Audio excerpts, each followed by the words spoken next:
salesperson earn $600 per month plus a commission of 20% of sales.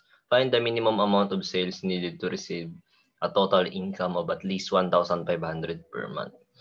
So kung nag-earn siya ng $600 per month, subtract natin siya dito sa 1,500.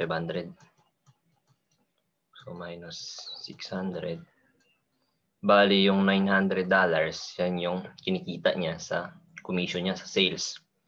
Since ang tong $900 naman yan, 20% ng sale.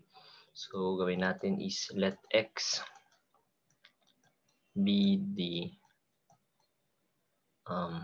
yung amount of sales. Okay. Sabi 20%, so 20%, 0.20 of total sales, yun yung commission niya na 900. So divide na lang natin both sides by 0.20.